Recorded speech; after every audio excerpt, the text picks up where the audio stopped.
Adiraas Yaaqoob jedha afaan Ingiliffaa isaanis baasee sin agarsiisa. Okay, afaan Ingiliffaan sirkii gosa ittiin sinirraa dubbataa jirurra jira. Kana jechuun Coptics Bible-dha. Coptics Bible jechuun beekamaadha addunyaatti jechuudha. Afaan Ingiliffaatiinis hin jira. Waa'ee barreessuu kitaaba kanaati maal jedhee taariikhu kitaabni kun Maatiyoosin kun waa'ee barreeffamuu isaa kanarratti istaqarra ra'yu gaalibatu diraasiyyiin annahu kutiba ba'da injiili mu'allimina Maarqos. Kitaabni kun kan barreeffame Maarqosii booddeetti barreeffame. Banagaraachilla kitaabni yeroo jalqaba barreeffame Maarqostu barreeffame. Maaliif akka jarri Maatiyoos jalqaba kaan hin beeku. I think wanti jarri sanarra kaaniif Maatiyoosiin akkuma maqaatti kaan akka spellingiitti dursaatti jechuudha. Maarqos Maatiyoosii jedhanii san booddee eenyuun kaan Luuqaasiin achiin booddee immoo Jooniin kaan I don't know maaliif akka jarri kaan jechuudha. San booddee isarraa sana booda barreeffamee jedhe waggoota xiqqoo booda.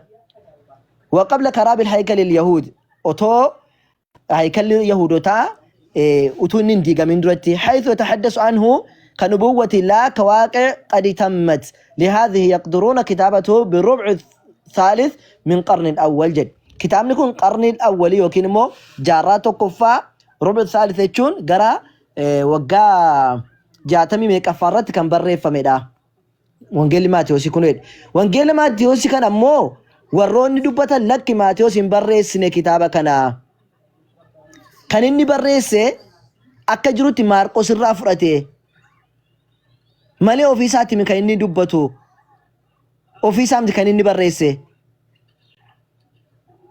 Maarqos dura barreeffame waan ta'eef Maarqos irraati fudhatee kan inni barreessatee jedhu fakkeenyaaf Bashaaratu Maattaa kun Maatiyoosiin kitaaba isaa kan barreesse Injiil Kaniisatul Uulaa mana kaniisaa yookiin charchii jalqabaa irratti wanti barreessame maal jedhe kutibat Bashaaratu Maattaa macaafni wangeelli Maatiyoos kun kan barreeffame fi madiinati Antooqiyaa Madina Antooqiyaa Eeshiyaa keessatti argamtu Turkii jechuudha achi barreeffame hadhihi biyadi za'iim namicha ofiin of waamu wayi min zu'amaa il-kaniisa nama mana kaniisaa keessa yookaan immoo beeta kiristaanii keessa jiraatu tokkotu maqaa kanaan of yaameeti maqaa sanaan kaa'ame malee kan barreesse isadha malee jedha laal walam yadhkur lana nuuf hin himamne تاريخ اسم الكاتب الحقيقي أنيو ما تعرف كان رجال أنا كبر رئيس توكو نتهم من هنجرو هم بيغنو كان بري فمير كان جاجرو أنا متي مدخلوا إلى كتاب المقدس جدي وأي كان دبتادا جرو جاتشورا وأي كان وروتا ما تعرف كل رتي دبتانتو كان دبتا جرو نمني رجال أنو دبتم جرو جرو جدي ولكننا جرو مو ندعوه متى ما تيوس جنة وانجيلا كان وامنا جدي مالف جنان وهو الاسم الذي عرف به هذا الإنجيل ما كاتين كتاب لكم بيكم وانت بدرك ما كينيا كزين نوام نملة نوتي مالي متجري هم بيكنوا إنيا كانوا بريسة نوتي كأنه ما تعرف كان أجري فولا دبلا ما في أفرتميشان الرتي أرجع توجه شورا أما اللي كتاب فولا دبلا ما أفرتميشان في PDF سارت مور دبلا ما في ديك دمي لما رتي مال جرى سيتني أما متى فلا ينعقد الإجماع على أنه مؤلف البشارة التي تحمل اسمه macaafa Maatiyoos jedhu kana wangeela kana Maatiyoos tasuma inni barreessuun isaa wanti lafa kaa'ame tokko hin jiru dhalika macaafni kun li'annahu waadi' hadhihi albisharat kana yahudiyan ghayra ma'ruf nama yahudii ta'e tokkodha kan barreesse eenyu akka ta'e kan hin beekamne namni suni jedhe kan hin beekamne rubbamaa jedhe garuu ta'uudhaa danda'a jedhe maal ta'uudhaa danda'a jedhe namichi kun Madiinaa Antooqiyaa jedhamtu keessa ta'uu mala namichi Yahudaa kun kataba siirati Yesuuc fi lugati Yonaaniyya afaan Giriikiidhaan waa'ee seenaa Yesuus Kiristoosiin barreesse isinii galee san booddee maal kaa'e juuzaan yookiin boqonnaadhaan kaa'e kan inni kaa'e sabdeetanaan kathiiratu min bashaarati Maarqos irraa hateetu kan inni fuudhee kaa'e malee silumaayyuu ofiisaa wanti barreesse hin qabu jedhe min masaadir jechuun jalqaba soorsii macaafa kanaadhaa isaa dhufe jennaan Maarqos رسن ديبي مالجد بيّن أن متى ولوقا لم ينقل أحدهما عن الآخر ما تيوسف لوقا مو تكون ساني رافرني ولا شك أنهما استقيا المواد وتنسيق من مارقوس كوبي بيستي قول أن مارقوس را لماني ساني يوجد ما تعرفني لو nearly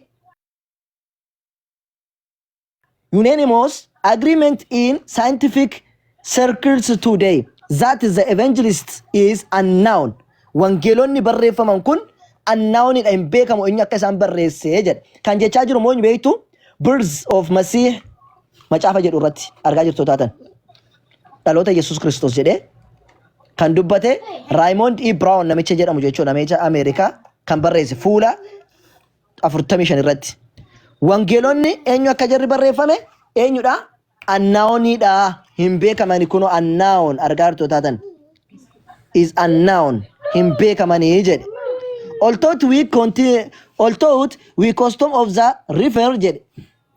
Isn't it? Ifam. Ring to him Matthew. He is depends upon Mark jedhe la argaa jirtu taatan. Matthew yookiin wangeelli Matthew jedhe.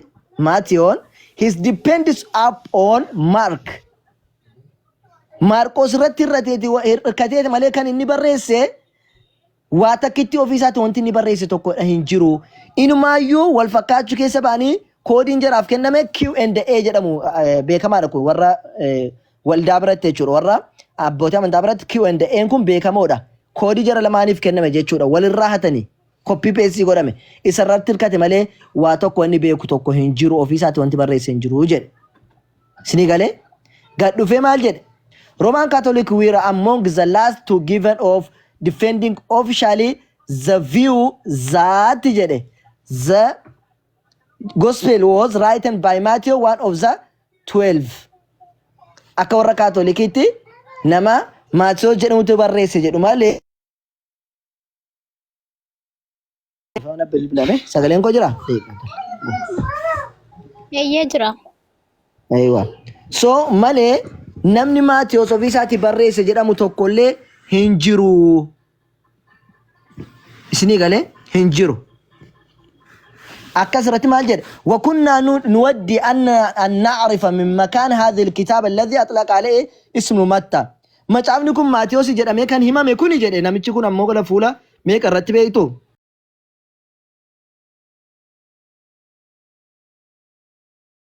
ماركوس راد كان إني فرأتي وعن أقوال السيد المحفوظة هاساتو كتوكو كان نمو إنه يسوع دبتامي رجل أمي وننامي سنرات كان إني فرأتي جد قروا ولكن ما تتخذ من ماركوس مصدر الإنجيل أكا سورسي قرأتي كان إني رابر ريسي ماركوس راتي مالي وفي سام بريسني سني قالي وفران بريسني إيه سابدي بريسري هنجرو واني في دي بريسو كنجرو يجور ولي قال كان في مو كوبي واني نقول توكو توكو في نهاية كونو كوبي غرا غرا سنتا غرسي سودان دا واني نهاية يجور فكينياف واني نهاية توكو سنتا غرسي سومي بقولنا كنا في الرتي مال جدا ماتيوس وانجيل أجيفمو يوحنس چوبا جدا بقولنا كنا في لكوسو كورتي وان ولي راحتني سنتا غرسي سام yeroo sanitti Herodos abbaan biyyaa oduu Yesuus dhagee hojjettoota isaatiin immoo kun Yohaannis Cuuphaadha isatu du'aa kaafame kanaaf hojiin aangoo kun hundinuu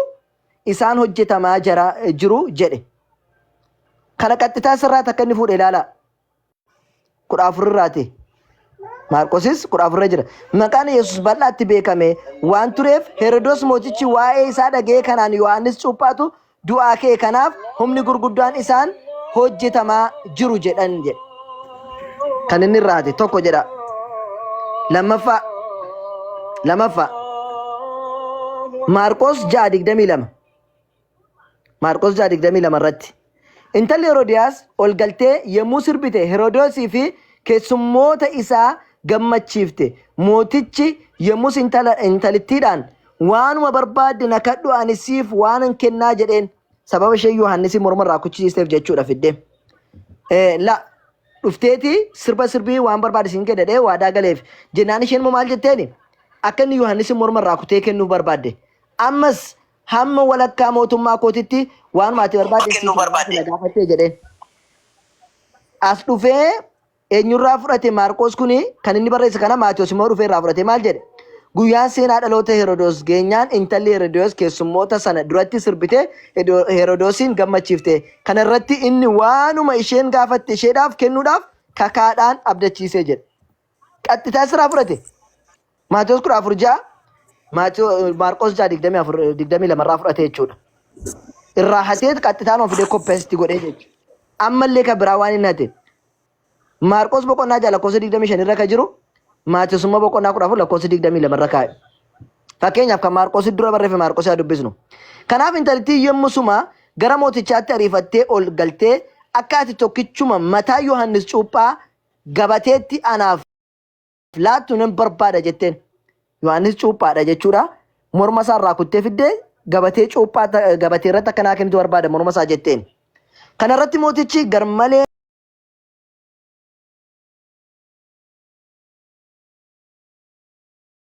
hin gadde garuu sababii keessummoota isaatiif jedhee isa ishee abdachiise sana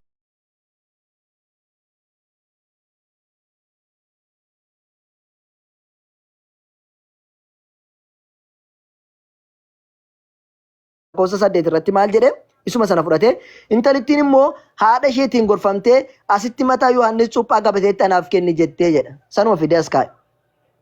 Mootichi yommuu siin gaddee garuu sababii kakaa isaatiif Diyaas jechuun ishee dubartii sana jechuudha manaa Herodoos.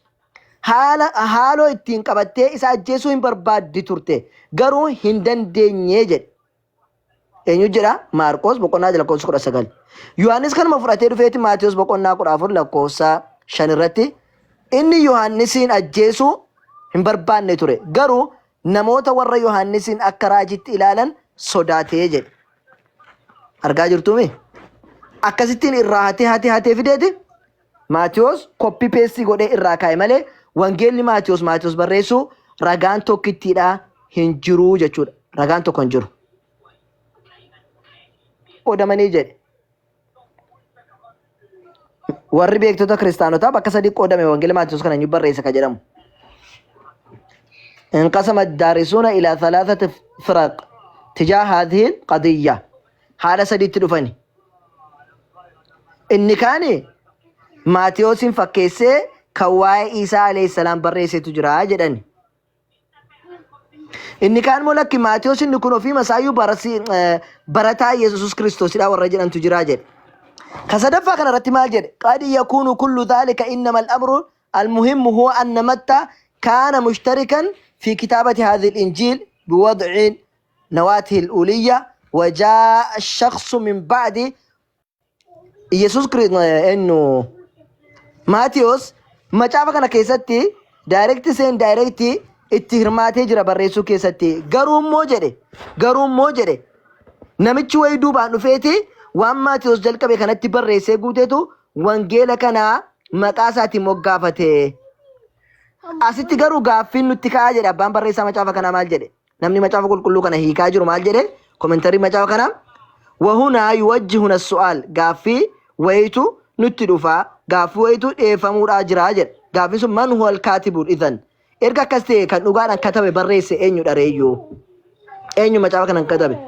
لا نستطيع أن نعطيه اسما قد يكون متى الرسل وقد يكون غيره. Maatiyos isa ergamaa Yesuus Kiristoos yookiin barataa Yesuus Kiristoos ture sana jechuudha hin dandeenyu jedhe. Maaliif jennaani? Isa ta'uu danda'a dhiisuu danda'a maqaan Maatiyos jedhame achi keessatti barreeffame garuu kana dubbachuu hin dandeenyu isa jennee murteessuu hin dandeenyu jedhe. Waliigallee wangeelli Maatiyos kan barreesse Maatiyosii miti jechuudha kana sirriitti jala muraatii bara. Tole namni dubbachuu barbaadu jiraate kiristaanni otoo wannan jedhin. Kiristaanni seenee jira? Gara Yohaannisitti osoo isiniin darbiin. Gaaffii biraan qaba garuu kana wajjin miti. Kiristaanadha? Gaaffii biraa osoo hin taane kana macaafa kana kan barreesse eenyudha waan jedhu irratti deebii qabda? Waa'ee kanaa osoo hin ta'in gaaffii biraan qaba yaa kanatu murishii bakkaatti deebina. Gaaffii maaliiti? Kana xumuritti deebinatti okay shish. Ayyee. Wangeela Yohaannis ishee kana dabalee inshaalla wangeelota biraa yeroo biraadhaa baranna. Wangeela Yohaannis hin barreessine. Sinii galee? Warroonni amantaa biroo Abdallah Sheeyyenaak namoonni amantaa biroo yookiin warra kiristaanotaa wangeela kana kan barreesse Yohaannisii jedhu. Akkamitti Yohaannisii jennaan tokko macaafa keessatti jaallataa yookiin immoo kan Yesuus Kiristoos jaalallee Yesuus Kiristoos kan ta'e fa'aa jedhee dubbata waan ta'eef jaalallee Yesuus Kiristoos kan jedhame isadha. Kanaafuu kan barreesse Yohaannisidha fa'aa jedhanii kan dubbatantu jiru.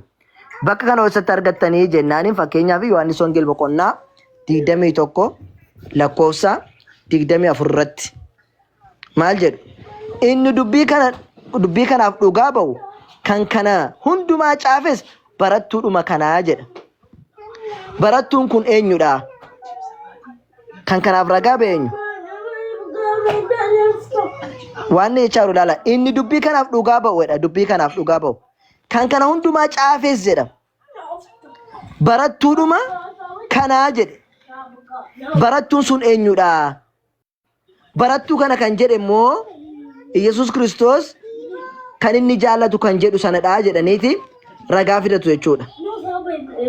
Nuti immoo isa miti jennaan fakkeenyaaf asitti ilaallu. Yohaannis boqonnaa 21 lakkoofsa 20 irratti kaslaamee qara ture lakkoofsa 24 irra ture 21 irratti waan dubbateetu jira. Barattuun Yesuus Kiristoos jaallatu eenyu? Warri kaan hin jibbamu moo? Phexros garagalee bartuu isa Yesuusin jaallataa ture sanaan yookiin isa jaallataa ture san roh rabibi roh mama roh Abdullah roh yalla. Phexros garagalee bartuu isa Yesuusin jaallataa ture isaan duuka otoo dhufuu hin arge. Bartuun kun isa irbaata irratti isatti jedhe. Irbaata irratti isatti jedhe jechuun ittiin dubbachuu akkas gurra isaatti kan jedhe jechuudha. Gooftaa eenyu inni? Gooftaa eenyu inni dabarsee isa kennuuf jedhu jedhee gaafate. Gurra isaatti jedhee namicha kana jaallate kan Yesuus Kiristoosin jaallatu kana jechuudha. Kan inni jaallatu kuni lakkii kan inni jaallatu Yohaannisidha. Yohaannis cuuphaadhaa miti kan sirriitti bara. Yohaannisidha jedhan. Nuti immoo lakkii Yohaannis miti. Yohaannis ta'uu isaatiif ragaa fidaa isaa fiddanii. Dubbii kana kan fidee Yohaannisidha bartuun jaallatamaa jedhe namicha Florinius jedhamutu jaarraa lamaffaa keessatti fide. Arinius namicha jedhamutu barataa Polycarpus kan jedhamu tokko jira. Polycarpus jechuun immoo nama Yohaannisin ijaan argeera jedhamu jechuudha. Yohaannisin ijaan arge jedhanii amanu. Isin galee Polycarpus namichi jedhamu Yohaannisin ijaan argeera. Barataa Yohaannisidha. Yohaannis faana turee jedhu. Ariniusin kun Polycarpus irraati kana dhageera wanne dhee dubbate tokko hin jiru.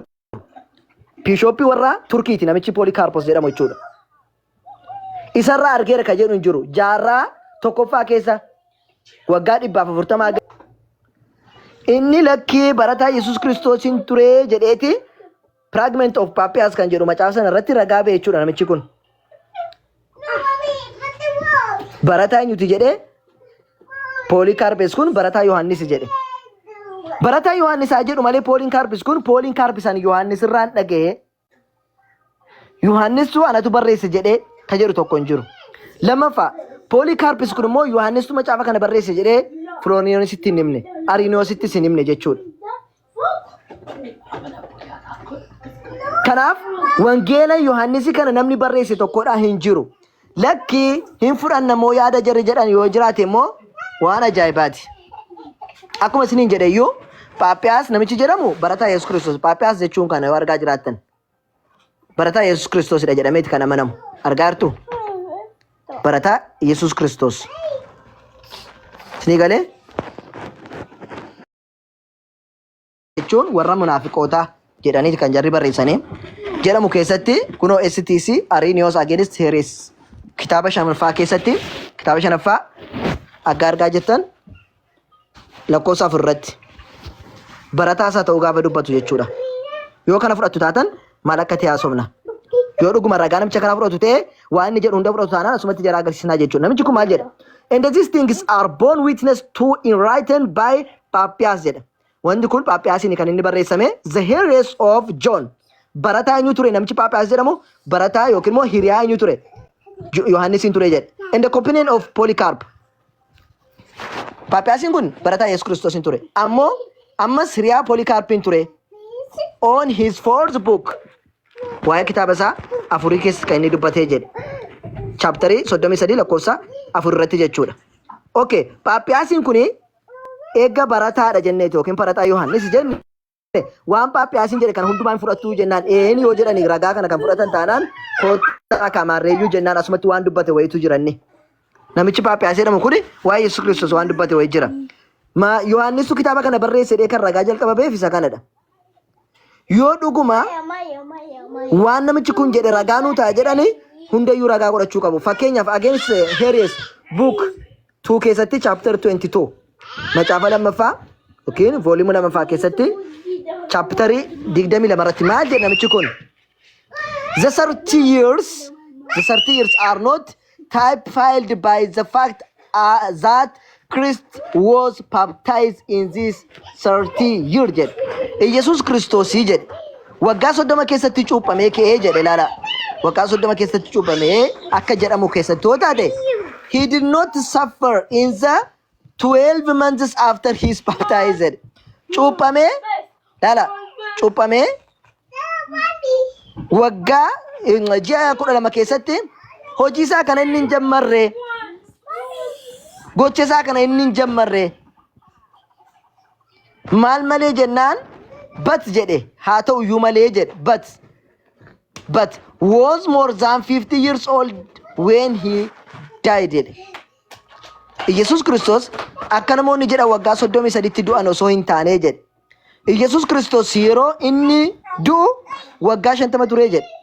Yesus Qaisar jedhamu jira fuula 47 irratti. Qaisar Ezeephiyos Qaisar jedhama beekamaadha yookiin afaan Ingiliffaatiin Ezeephiyos jedhama afaan Ingiliffaatiin. Namichaan kun maal jedha seetan? Al-Fasl al-Ashir yookaan immoo kutaa 10ffaa keessatti akkana jedha. Waxaalama kana inni kun kan 33 ragaa ba'a. Paaphiyaas immoo kan maalii ragaa ba'a? Waggaa 50tti du'e jechuu ragaa ba'a. Maal jedha seetan? Wal dhabu jechuudha. Kamiin akka fudhatan laalla. Waxaalama kana qadiiman amaluhu fi ahdi كهونته حنان وعلم حتى تولى المركز القيام كان مدة كلها لا تستغرق 4 سنوات جد. يسوع كريستوس ارغمه وجيسا كان نجال كبيو وغا افر چاله انت اوجد يسوع كريستوس وغا صديف جيسا دي ويمتي كان جلا موجود اكا ورا كريستيانو تبرت بكم اسيبيوسين كوني كان نجي چارا جرو waggaa afuruyyuu hin guunne inni barsiisummaa isa jalqabe kan inni du'ee jedha. Namichi sin morra gaa fudhatanii Maatiyoostu barreesse jettan immoo lakki inni yeroo du'e waggaa 50tti du'ee 50ffaatti du'e inda'uun 50 boodatti du'ee jechaa jira. Yohaannis macaafa kana kan barreesse namicha kanatu barreesse isinii kenneetu yoo ka fudhattan taatanii waan inni jedhe Yesuus Kiristoos waggaa 50 booddee du'es kan jedhu koottaati fudhadhaa. Kanaafuu Yohaannis wangeela kana isaa miti kan barreesse. Maalif jennaan Yohaannis ጀምር nama barate miti uqate የለውም Yohaannis Phexrosin beekumsa hin qabani akka macaafaatti wangeela hojii ergamoota boqonnaa 4 lakkoofsa meeqarratti lakkoofsa 13 irratti sirriitti ilaala afaan Amaariffaa ta'uu barbaada Ingiliffa dubbisa hojii ergamoota boqonnaa 4 lakkoofsa 13 irratti Phexros akka waan tokko hin beekne wallaalaa akka ta'an dubbata. Nabi Muhammad wallaalaa jedhu miti. ማል ጀደ ሴተን ጴጥሮስና ዮሐንስ በግልጥ እንደተናገሩ ባዩ ጊዜ መጽሐፍን የማታውቁና ያልተማሩ ሰዎች እንደሆኑ አስተውሉ፣ አደነቁ፣ ከኢየሱስም ጋር እንደነበሩ አወቋቸው ጀደ ዋቶኮ ከንም በሬፊ ከንም ቤክኔ መጽሐፍን የማያውቁና መጽሐፈ ከንም ቤክኔ አሞ ያልተማሩ ሰዎች አከምበረን ተውሳኒ Phexros fi Yohaannis hin baranne hin beekanii jechuudha. Sinii galee hin baranne. Maal jedha matsaafni kun kitaabatul muqaddas jedha macaafa qulqulluu jedha koptikolojiidha kun argaa akka jirtan jechuudha. Koptikolojii argaa jirtu. Maal jedha? Qabla sana malee akka hin dandeenyu. Ishee kana xumura qoy ishee kana xumuree sii dhaaba qoy. Faleessa hunaaka qabla sana 140 waggaa 140 tamarratti ragaan tokko macaafa kana eenyu akka barreesse hin jiru jedhe. Macaafumti jedhamu iyyuu kan walitti qabame tokko hin jiru jedhe. Macaafumti jedhame hin jiru. أي شهادة تثبت أن الناس عرفوا مجموعة من نصوص الإنجيل المكتوبة. مصاف بري فمي توكو مصاف نمت إنجيل وانجيل أمو توكو وقاري بتوكو افتمد ريون ترويد. ولا يذكر أن المؤلف من تلك المؤلفات صفة ما يلزم. nam tokkollee warra barreesse keessaatti kan maqaan isaanii tokko kaa'ame sana keessatti illee hin jiru ture jedhe jaarraa tokkoffaa keessa bara 100 fi yookiin waggaa 140 dura jechuudha. Hin jiru maqaan isaanii hin kaa'amne. Yohaannis barreesse, Luqaas barreesse, Maaloo barreesse wanti jedhamu tokko hin jiru.